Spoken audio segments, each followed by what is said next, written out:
There's a strong chance you're not that far off from winning in business and at the game of life. It just takes one idea, but you gotta have unwavering belief and burning desire. If you can couple that with a lockdown strategy that's fueled by heart, hustle, and muscle, you got a shot at winning. There's one thing that all champions have in common. They get shit done. So welcome to the Get Shit Done experience. So TTSG is going. Yeah. GSD Technologies, again, I prefaced the story, one of our current clients, somebody I believe who's a mentor to you as well. Yeah. Prominent organization, pulls you aside, says, hey, look, man, the natural progression of a lot of these companies that are providing hardware like Kyocera products and so on, they're starting to get into the IT stuff, man, and we need IT. Like we need cabling, we need cybersecurity. The world's changing. Yeah, Tim, why can't you do that? Why don't you get into that?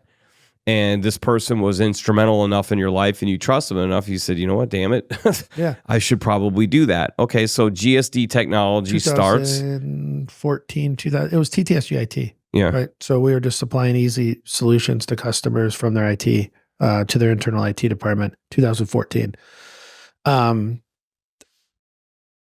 be an MSP is very difficult, right? There's a lot of us too companies out there that do this. And I had a conversation. I was on a Kyocera trip.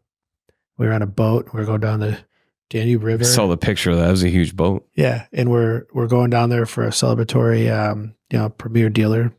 I'm with one of our competitors, who's a great guy, and we're talking about all these companies that are like, oh, we supply IT as well. Well, initially what you are is you're a copier company, right? That hooks it up. Yeah, that hooks it up. But the competitors of us are, oh yeah, we do IT as well. So we were talking, and it's different because I set up a completely separate company that's with a completely separate location that had completely different employees, mindset and makeup and everything else, right? Different logo, different brand values, different. Completely separate company. Yeah. And TTSG stayed where it was at, right? That differentiates yourself in the very beginning because it's like, oh yeah, you're doing this, and so is everybody else. No, but you don't understand. It's a completely different company. They had their own sales reps. They did their own thing.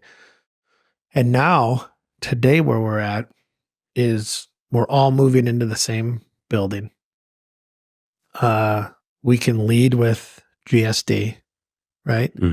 We can lead with our IT solutions, our network, our disaster recovery, business continuity, failover, failback, our cybersecurity. We can lead with that, and we don't have to sell you a copier. We can take care of your IT by itself. We have our limitations on this as well, right? For IT, we have our limitations on this, and you have to. And if you're going to be a good MSP, you have to know where your limitations and to stay in the box for where you're at currently. Okay. You can't go out and overpromise and underdeliver. Yeah, you can't do that. And when you have IT and you have a backbone of a company, IT infrastructure that you're working with, you can. No, you can't. There's no failing. I mean, has anyone ever had their phones go down? Has anyone ever? Well, I played golf with you week 2, Saturday morning. Yeah. By the way, it was more like polo than golf. I think we've laughed about that. But part of that had to do with the fact that on the tee box of hole 1, you got a phone call. There was a storm from the night before, which made the greens really, really soft, but not an IT environment very strong. Yeah. And one of our prominent clients called you direct on the tee box. Like, you just teed up the ball. Phone rings. You're like, hey, if somebody else hit. You grab the phone. I mean, that's pretty awesome. And they essentially said, look, we got a couple things down. This went down. And I mean, you immediately got on the phone and things were getting corrected immediately. Yeah. I mean, that's the small business mindset mentality. There's always savings, but it's about way more than savings alone. Total Technology Solutions Group redefines managed print services. Excellence is the minimum standard. TTSG is a true managed print service provider, deeply understanding your technology and business goals. Your business is unique. Our solutions are tailored to your current and future business goals. Our customer-first approach empowers and delights. TTSG can ensure your technology environment will scale as your business does. So as you navigate business and constant change, partner with TTSG for premium advisement and seamless implementation of your technology goals. We set the bar high. Your people deserve it. Peace of mind, powerful innovation, TTSG.com. Storm rolled in, knocked out the customers' power, knocked out the customers' internet service. Took them off the network, yeah. Took them off the network, and when anything like that happens, it's a big deal. It's how much a minute, how much an hour does that company make, and that's the downtime for what they have. That's the lost production of revenue.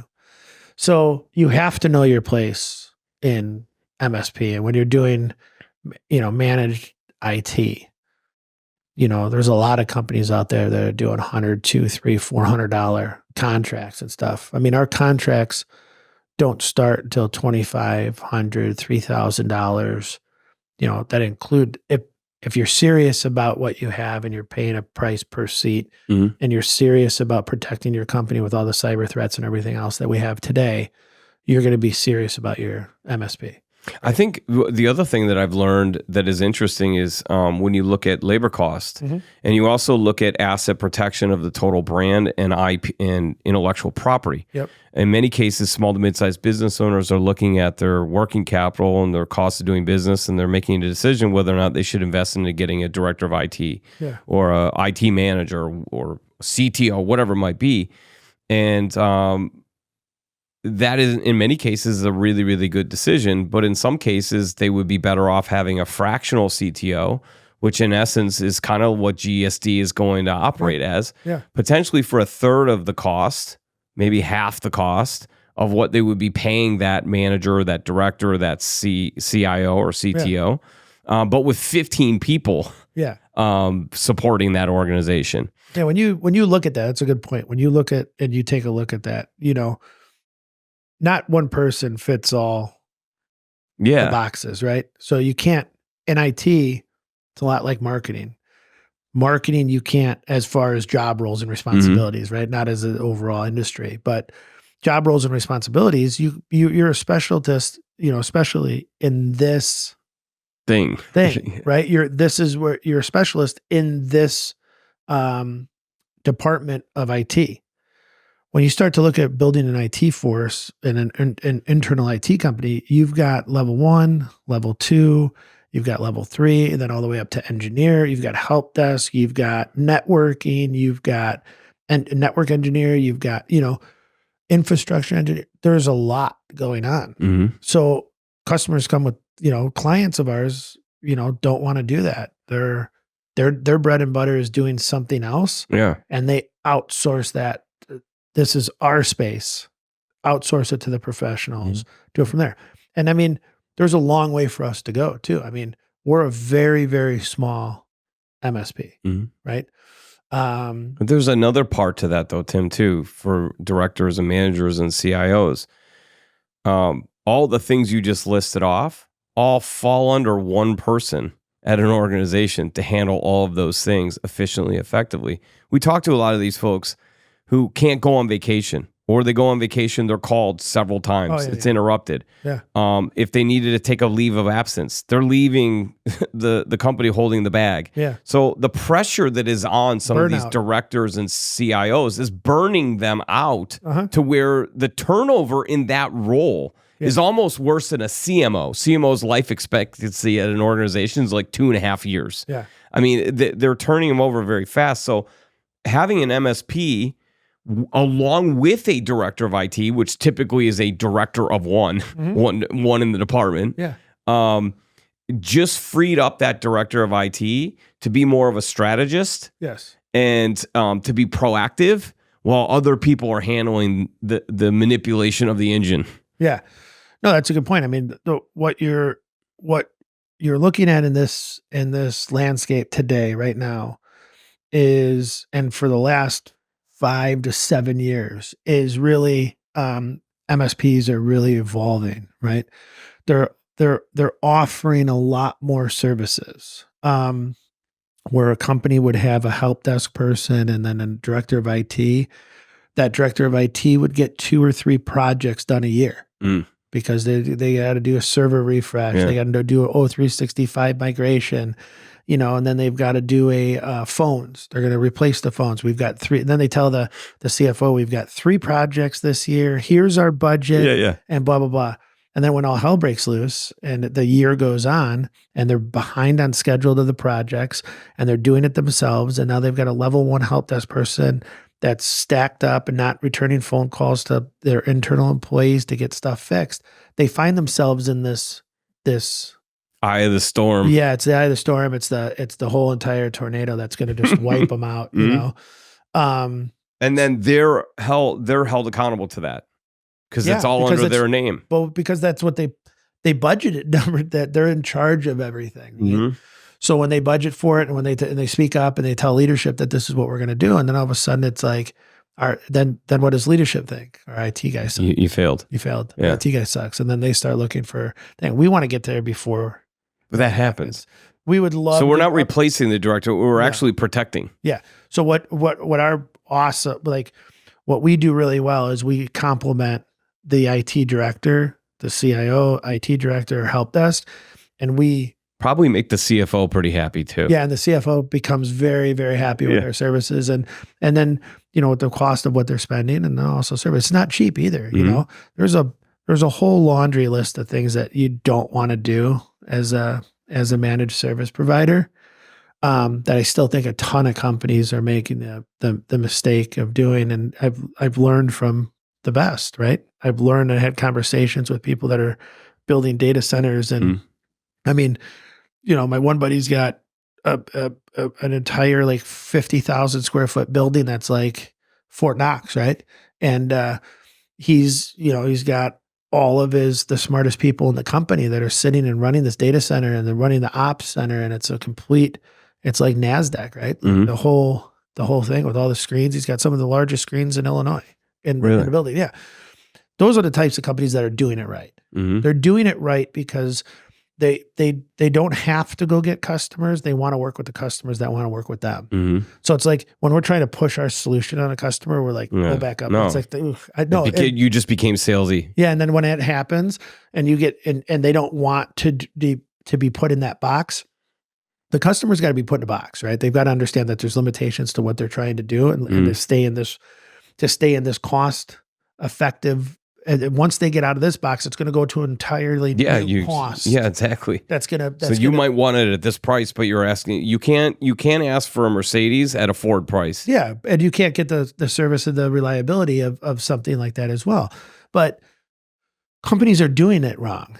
And it's, and when you know that you're doing it right and you've got the right game plan and you've got the right structure in place and you've talked to the best of the best and you're running stuff by friends and colleagues and mentors and stuff, it becomes a very easy process to continue to go out and get net new clients and to spread the word that GSD is doing really well, and that we've, at the beginning of the year, we had a goal of what we wanted to be at. We're already at the goal 6 months in.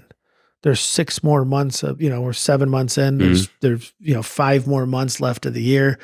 We've got huge opportunity while still staying in our box of specialty, right? To do really, really well, right? But yeah, I mean, to get back to like where we were at is like copier companies want to be IT companies because they see that and don't get me wrong, the market's great. The copier industry is fantastic, and it's always done well, and it's opened doors up for companies to get into IT. And but the copiers that's one thing, What you find is that the IT guy is really making decisions for copiers. So when he finds out, he goes, "Oh, hey, we got some projects over here for you to do, right? We're running millions of miles of, not millions, hundreds of, thousands of miles right, of cabling through buildings and everything else and so on and so forth. Those are the projects, the access points and the data and the servers and, migrations and stuff like that. That's what the IT guy wants to see. It's like the copiers are like a second. Yeah. It's like, oh gosh, I got to deal with this. Yeah. Yeah. It's like a second. It's actually, that's exactly how. It's like an annoyance. It's like, oh, come on. Yeah, and like, this is not what I was educated to do. Yes, I've got all this expertise and I'm worrying about a copy machine. Come on. So like, okay, fine. Hand that over to us. We'll take care of that to free you up to go do the thing that you love to do. Yeah. Right? Yeah, no, absolutely. And that's, where we've come from, there's a very, very heavy push on copiers from 2009. Like you said, we were incorporated 2010, so it's going to be 15 years in 2025, November of 2025. So we have a bash. Yeah, no, big parties. But when you look at it and you go, copiers got us to where we are today. Mm-hmm. Shame on us if we drop that. Yeah, IT is going to get us to where we. Yeah, it's going to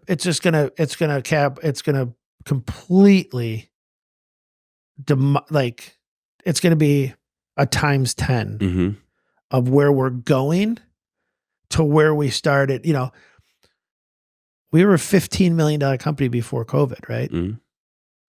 COVID, slashed us and brought us down to third or whatever. So we're a $10 million company on copier side, right? We got it. We'll be an $11 million company, right? Or a $12 million company this year, right? IT in a short amount of time is going to be half of that this year. Yeah. It's crazy. In a short amount of time. And we really didn't get it going until about 4 years ago, right? Yeah. Like we had our little you got to build your name, do a couple projects. Everything. Yeah. So for 4 years, we were kind of screwed around. It's a fairly long sales cycle as well. Yeah. And we were screwing around for 4 years too. I mean, we were just taking our current customers and stuff like that and everything else. We really didn't have a go-to-market strategy until about 4 years ago. And now we're refining that go-to-market strategy throughout this year. We're gonna open up the go-to-market strategy next year in our January meeting. But that's where I'm at. This year is going to be what it is. We're going to be at where we're at, and that's what it is. 2025 is going to be astronomical. Yeah, it's going to be ridiculous because we've got the talent, we've got the power. Boulders rolling. Yeah, absolutely. Just got to 100%. Got to give it a big tug. Yeah, big push. Yeah, and I mean that's where we're at. That's what we're doing. Stressful. Yeah, it's fun, because this is the market. This is the arena that I've played in my whole career is the technology market, right? So to see this, and then all of a sudden now you're bringing in AI and automation, which we just had our automation guy here last on Tuesday. So going to be it's off the hook. Yeah, and then AI is just going to be it frees up creativity. It frees up people to think deeper, to think of the next thing. It's not, as you mentioned the other day, it's not replacing people. If you're thinking that way, then you're not using it right. Yeah. Right. This should help you to do more in a given day. This should help you to be more creative. This should help you to be more targeted in your approach, to write better copy, to have a better marketing strategy, to create better lists, to not miss anything. Sure. Right. So, and then to create a better customer experience and bigger advantages. And that's what it's all about. It's like, if you're going to build these companies and you're going to invest and our foundation is ready and now we're ready to scale, right? Whether it's, purchase a couple companies, whether it's to, organically grow into other, geographical territories, or, it's all about that customer experience, because without the customer, we have nothing. If the customer's not happy, we're not happy. If we're not happy, trickles down all the way. Your wife's not happy. Your kids aren't happy. Everything. So it trickles all the way down. So the customer is always most important, and that's how we've always been. So when you get to the bottom of it, and like what I said is the copiers are kind of like an afterthought, right? But copiers, we gain so much more traction and so much more market space for the copiers when you're in on IT. So it's like, are the manufacturers going to be upset? No, they're not going to be upset. They should be propelled. They should be pushing you to be getting into that. One opens the door for the other. 100%. Like, I mean, we're still our revenue is going up. Yeah. On both. On both. Our revenue's going up. We're going to do very well. Next year, we're going to do even better. And our projections for IT are going off the charts. So we talked about vision. 2020 happens. A lot of folks, a lot of folks are putting up those shutters, right? Yeah, it's crazy. The tornado shutters. Yeah, nuts. While you're doing that and you're protecting the herd, and you're having to trim some of the organization because you got to protect the greater good of the total organization. You're not alone in that. How many business owners that are listening or CEOs had to do something very similar? Of course, the intention always is that you want to help everyone and take care of everyone. But at the end of the day, the resources and the economic conditions and the strategy only allow you to do so much. I think based on where we are now, hindsight, you could go back and say those were the absolute right decisions. Part of those decisions, however, were 2020 design, where you started to get to maybe tap into a little bit of your personal interests, having a marketing degree and kind of liking to dabble in this. But you also saw an opening in that businesses typically, when they have to cut costs, control costs, one of the first things they look to is to minimize their marketing spend. And in many cases, that means people. So they eliminated some of their marketing team. You saw that as a fantastic opportunity to bring in marketing people, but not into TTSG. Why not just start another brand? Talk about that. How did 2020 come to fruition? Yeah, 2020's company was built on the backbone of our marketing department within TTSG. I knew that I wanted to expand the marketing department from TTSG, and a company had gone under in 2020 from the pandemic. And there was employees out there that I said, okay, well, I scooped those employees up, and I was like, okay, well, the big thing from me was these guys are really going to, hindsight, they're going to look at this and go, what a horrible decision was to not market, and not brand and not do all that. This is a horrible thing. I'm like, somebody's got to have better vision, 2020 vision. It's always, hindsight's always 2020. Yeah. Right. So I was like, oh, that's the name of it, 2020 design. So that was just how it was. Isn't that funny? Like probably just like in the car thinking, right? And you're like, there it is, 2020. Yeah, it's 20. It's like when I talked to you were talking about the podcast, and I'm like, well, what are we going to call it? You're like, GSD, get shit done. That's it. Yeah. That's just it. IT decision makers, this might sting. Frustrated with IT issues, security threats, and the stress of your technology infrastructure, your technology should blend seamlessly with your business objectives. Technology infrastructure management with limited resources can be exhausting and counterproductive. Do you have an MSP but still have problems and technical hiccups? GSD's advisement, proactive maintenance, cutting-edge cybersecurity, cloud solutions, data backup, and local 24/7 help desk can change the game.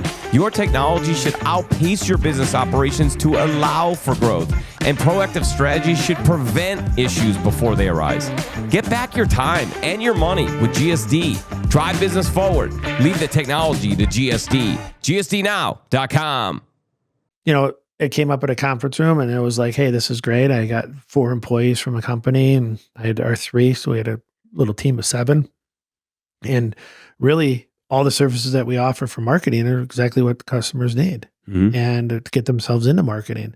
The funny thing about marketing is once you get into marketing, you're like, well, why didn't I do this for 20 years? Yeah, for real. Yeah. And then can you imagine where our business would be if I got into this? If people knew who the hell we were. Yeah, no, like knew where to go. Yeah, no, that too. But also like, if we've been doing it for marketing for 3 years, can you imagine if we were doing it for 9, where we'd be? Like, that's the funny thing that we hear. There's so many small businesses out there. I talk about this in our podcast, episode 1, that there's huge companies out there with an inferior product, but they know how to market. They know how to brand. They know how to get that name out there. Yeah. So the marketplace is actually consuming an inferior product because it's more known. Yeah. And then meanwhile, you got small to mid-sized business owners that have all the heart, all the passion. They just don't have the financial resources. They're not investing into marketing. Yeah. They have a superior product and service, but people don't know who the hell they are. Yeah. That's what happens. I mean, we probably have, we're a small boutique marketing firm. We don't have all that many customers, probably 60, 70 customers, which is nice. It's a great business.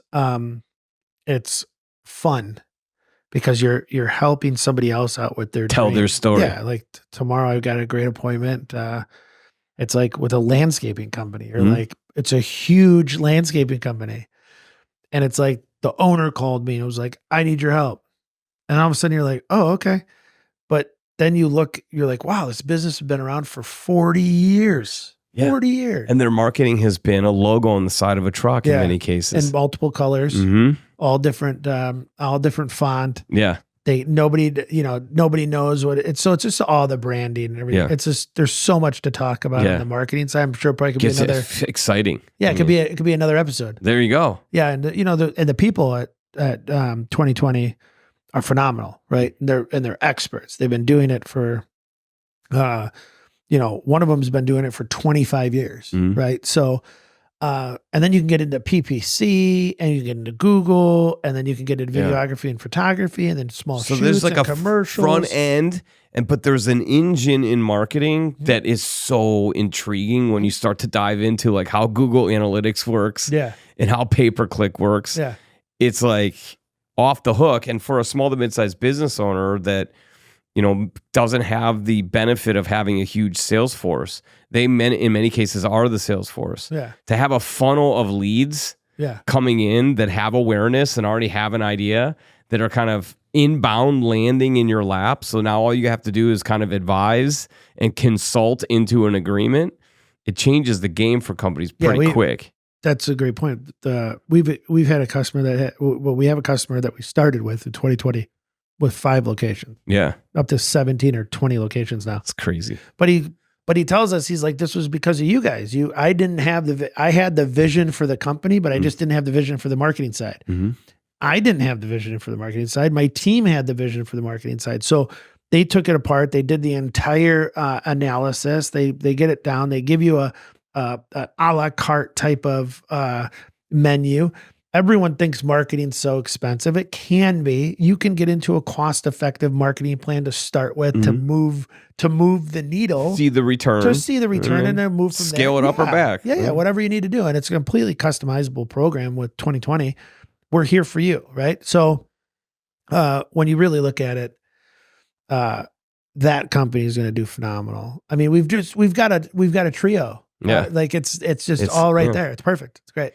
All right. So the premise, as we talked about, is how people get shit done. So we needed to give you a little bit of a story of what the brands are, what's the organization. Tim is the CEO and founder of the organization, so it's kind of important that you understand who's behind the curtain, pulling the strings, and out front, who's out there talking to people and building these relationships. So this was not designed in any way, shape, or form to be an infomercial about our brands, but Tim is the CEO, and it's important that you understand what is it we do and how these brands are built. But now I really want to get into the man here for a second.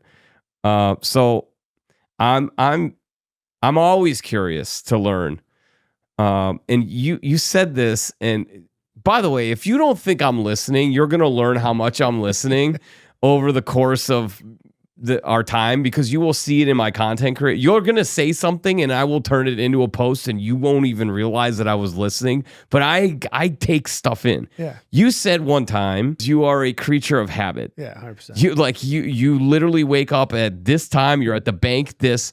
Yeah. Okay, so has that always been that way, or much like a successful salesperson, have you developed your sales formula, your entrepreneurial formula, and you are just working that system? Like, describe, you wake up, first off, do you wake up happy? Yeah. And then what are the steps that you go through to get shit done? It's been since I was in sports playing growing up, right? So it's always been a rigorous schedule of events. And, when you're part of a team and you're responsible for being places on time and everything else, it's a schedule. Mm-hmm. So it's you don't, my 4-month-old. There's no winging it. Yeah, there's no winging it. My 4-month-old is kind of put a little kink in my schedule, but no, it's 4:30 in the morning. You're waking up at 4:30 in the morning. It's a cold plunge. It's a workout. Yeah. Shit. Now I got to change my alarm. Yeah. So it's 4:30 in the morning. It's a cold plunge, a workout. It's a sauna. It's a hot tub. It's a, shower, and then it's out the door. And then it's the same. Listen, when I was in sales, okay, when I was off cue and I felt different, you could feel it. I could feel it. It's because I wasn't paying attention to my schedule.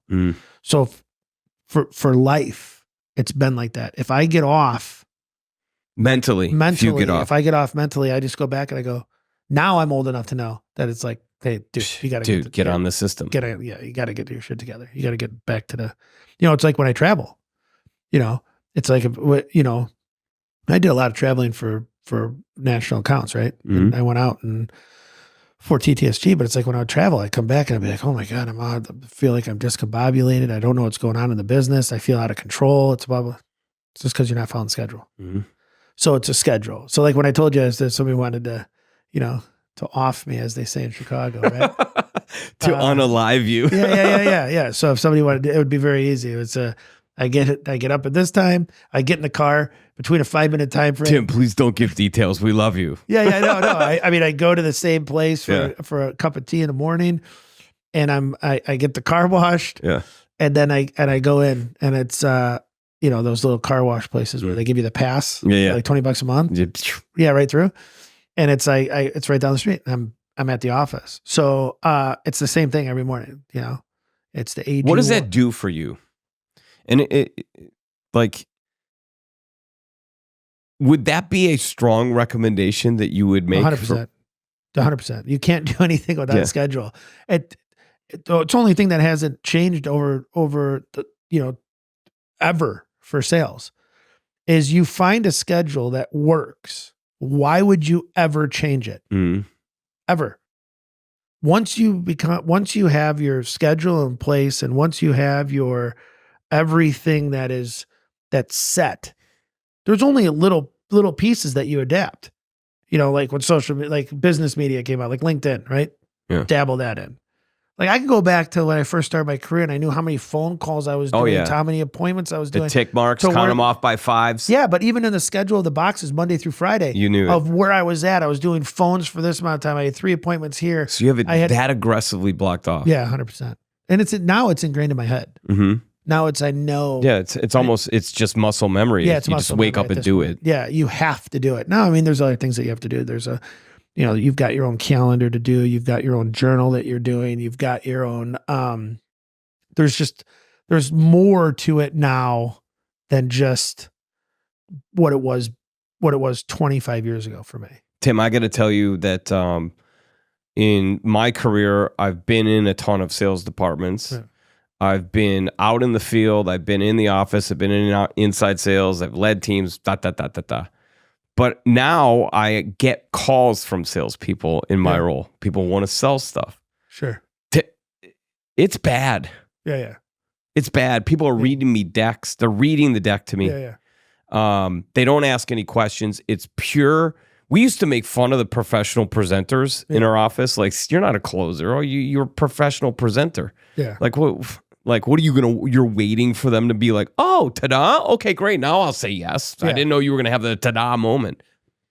Well, I would imagine that CEOs and founders listening to this probably have a similar feeling, because they're always looking at revenue. They're always looking at their company, and they're going, wait a minute, we do this great of work. Why are we only growing at a 5% clip? Like, what is happening? Sure.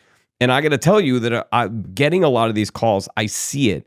Why is there such a problem right now in people's ability to sell, transfer energy, transfer conviction, and create reasons for people to buy?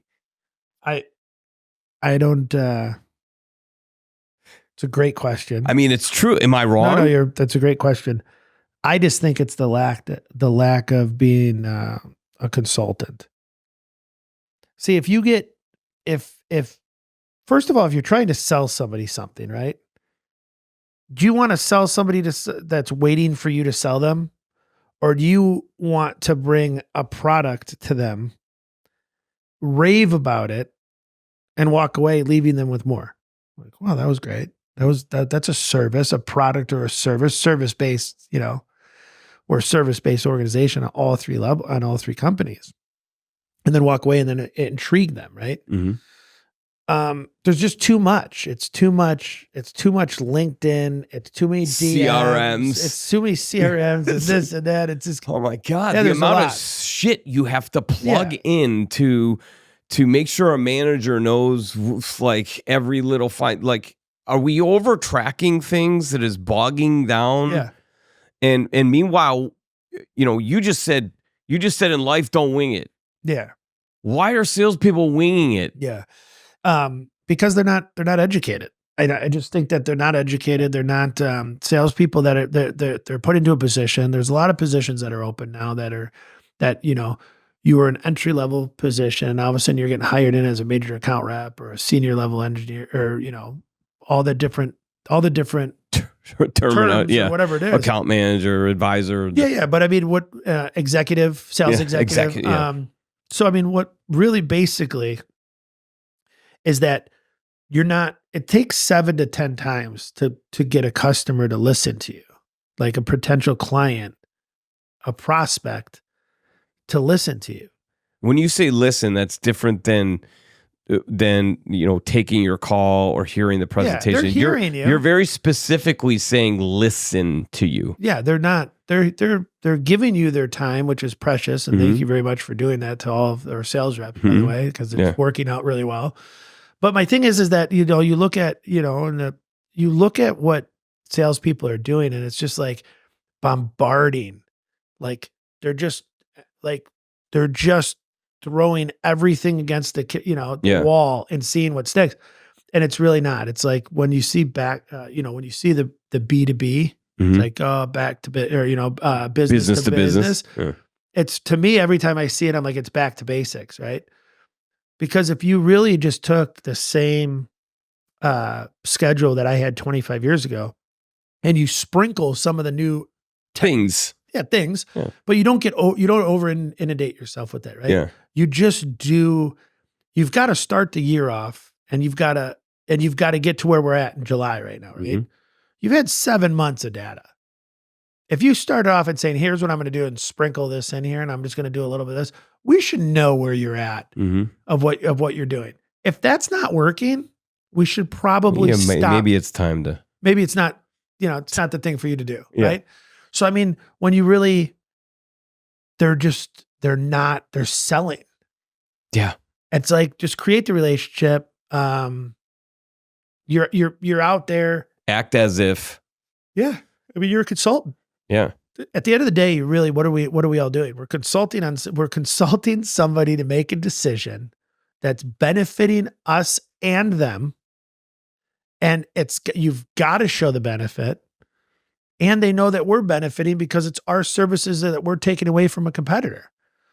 So, I mean, sales is a sticky, it's a sticky subject. I mean, there's people that sell completely different ways. There's completely different ways to sell the same product. And there's successful people that do it completely different than I would do it. And that's what's so cool about it. It's, yeah, but so you got to find your path. You got to own it. Yeah. But I agree with you. I think, the first thing that I was taught is you have to be convicted. You have to believe so much in what you do and what you're saying. Yeah. And if you can't do that, like if you can't convince yourself that you would buy from you, why the hell should I buy from you? Like if you're bored with what you're saying, then what makes you think that I should be excited to hear what you're saying? Yeah. So I think that's an interesting challenge that I'm seeing in many cases. When I get some of these phone calls, I'm like, you don't even love the product. It appears like, or they're not educated on it. Yeah. I mean, if you're not educated on it, and you're not hyped up about it, because you probably don't even know what it does. Yeah. Or what's the benefit of you calling me to tell me what my benefit is? Yeah. Or have you called up to somebody that is in your book of business that is getting that value and said, hey man, teach me something. What is this thing doing for you? Yeah. Tell me how it's changing your life. Like, has it improved your cash flow? Are you more profitable? Like, are you sleeping better? Like, if you can't get that stuff out, then how the hell do you talk to the next client? That's very important. Yeah, no, it's super important. But, it's also like with this podcast, right? It's like this podcast is going to be here for a while, right? It's going to be here for a while. Okay. when you see it, it's a great room. It's a completely soundproof, and we've got all the technology in here and everything else. We've got John here. Thank you very much. Thank you. But the podcast, right? It's like, if we can teach about anything, like just maybe one set, it's one episode. Just, and somebody gets something from that. Totally worth it. Totally. 100%. Yeah. So it's like when we have a lineup, right, of super cool people, of great things happening for the podcast. Your episode drops, I think, today or did drop today. It should be dropping any second. Yeah. So it should be any second that it's going to drop. I'm going to be the second episode. Third. I'm going to be episode 3. I'm going to be episode 3. Yeah. So I'm going to be episode 3. Brian's going to be episode 2 on 29. The 29th for number 29. Yeah. This is going to be, it's going to be entertaining. It's going to be educational. It's going to have real life stories of people. And if you're from Chicago, you're going to know a lot of these companies that these CEOs and these CFOs and all the C-level suite people that are coming in. It's going to be great. But I hope that they can learn something, and or just call us up or talk to us or come by, because that's what this is for. It's to bring our current customers in, show off a little bit, show what a great place we have. Create that feeling. Bring them in, give them a space to talk about what their business has done, whether or not they built it, whether or not they bought it, whether or not they started from scratch. Just tell the story, get some branding out there, get a following, right? Whatever we can do to have our following become your following. Yeah, exactly. That 100%. And then also bring in prospective clients to show them a facility, take a look at what we're doing, bring them into the podcast, have a little podcast, see what they like, see if we can use it for some marketing, go from there. Yeah. I mean, for them. So, I mean, it's like the same thing. This is another give back. Yeah. This is another investment. Like branding is a long play. Yeah. Much like building it's partnerships. A really long play. It's the cost of this room is a very long play to get it back. Yeah, to get it back. But that investment should come back tenfold. Again, we don't know when. Yeah. But the investment is investing into others. When I say others, I don't mean within this building. I mean, go get Lauren, right? Go get Lauren. Yeah. Go get Nick. Go get Kyler. Yeah. Get some of the service people. Go get them all. Have conversations. Talk about it, because this is where it's going to come out. They're going to shine when they talk about their business. They're going to shine when they and they believe in what we're doing. That's what this is for. Yep. Giving them a mic, giving them a platform, showing them that they can do it, and having a great time while doing it. So look at how business has changed from 20 years ago, 25 years ago till now. Did I ever think I'd be sitting with microphone, or, with a headset and a microphone, and everything? Not at all. Did I think I was going to be doing a Zoom call for a podcast? Probably. But to come in, our customers, they get a car sent for them. They'll be brought back. They get theirs, whether or not we're roll out the orange carpet. Yeah, roll out the orange carpet for the TTSG. Have food trucks, whatever it is, and then. And the employees see it too. It'll happen on a Thursday or Friday. It's good culture. It's fun. And we could just kind of go from there. Creates a great brand experience, a great human experience. And it gives, it opens up the curtain. And I think that this is something that is very, very important in this world right now that is so social media driven and there's so much noise, is to open up the curtain and to show what people are really like at the organization. Because at the end of the day, you're buying from the organization, not just the products and services. Yeah. And we hope that is what is presented to you. By the way, Tim, I don't know what it is, if there's some sort of an energy kind of thing in here, because my question to you to close the show up was going to be, hey, explain what your vision was for having a podcast. And you did that without the question. So way to get shit done. Thank you very much. It's, this is a saying that we've used for years. That sign behind you is probably 10 years old. Yeah. That sign was, the get shit done Painting. sign, the painting, was probably 10 years ago. Anybody that's worked with me, anybody that's worked for me, anybody that I've worked under knows that that's been my motto from day one. It's just get shit done. It might look structured, might look very chaotic.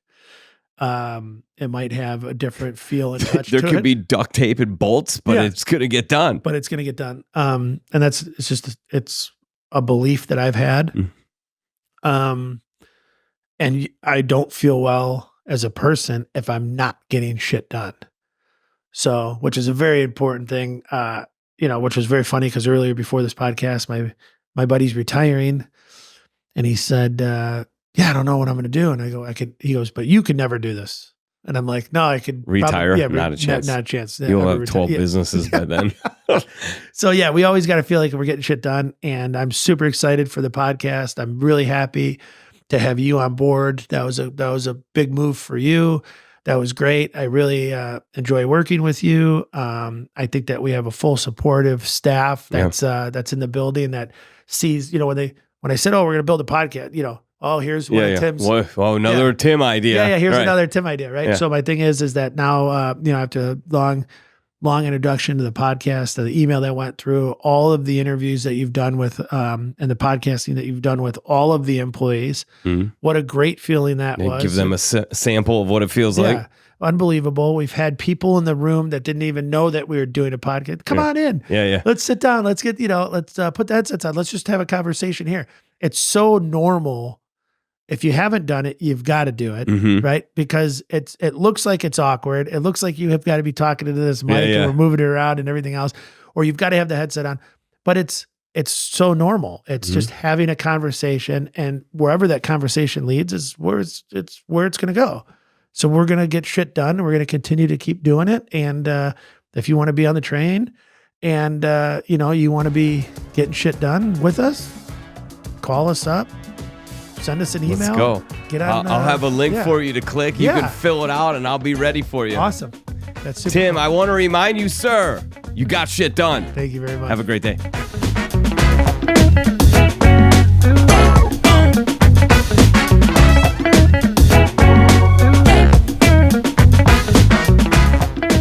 Can your business handle 15% growth?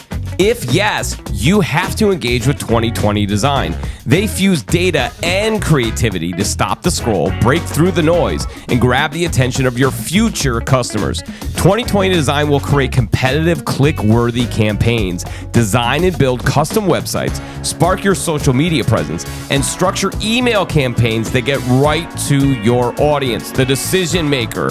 Let's boost attention and awareness, which allows you to convert more sales. Check them out at 2020design.com. That's the number 20, TWENTY design.com.